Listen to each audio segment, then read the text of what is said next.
جلب الحبيب زي أكل الزبيب.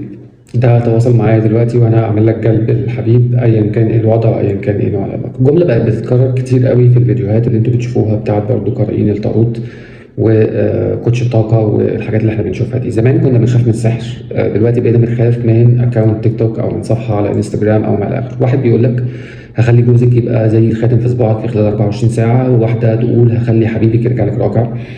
هو احنا بقينا في زمن المعجزات ولا مش واخد بالي، ولا احنا بقينا في زمن الجهل وأسوأ من الجاهلية نفسها؟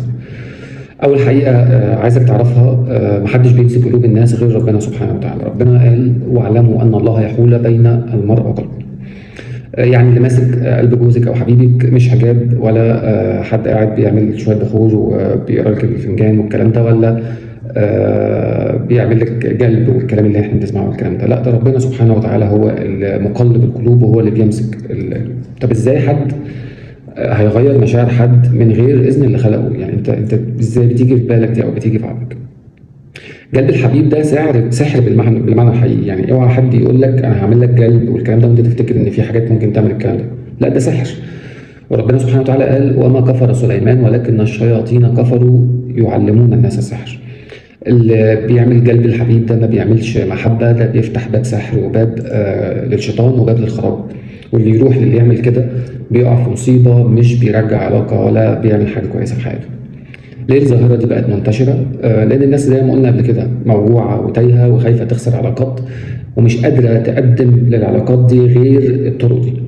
مش قادرين يشتغلوا على العلاقة، فبيستسهلوا وبياخدوا الطريق التاني، متعلقين بنفس الامل حتى لو كان كذاب. اللي بيقول لك ضمان 100% انا اعمل لك جلب والضمان 100%، هو ضامن حاجه واحده بس على فكره، انك تدفع. هو مش ساحر، هو تاجر ضعف، يعني شغال على اوجاع الناس وبيكسب من اوجاعهم دي. رابع حاجه، الجلب ده مش بيرجع حبيب يا جماعه، الجلب ده بيرجع الخيبه. لو علاقه ما بترجعش بالحب وبالاحترام وبالتفاهم، هترجع ازاي بشويه سحر وبحجاب والكلام اللي بيرجع ده؟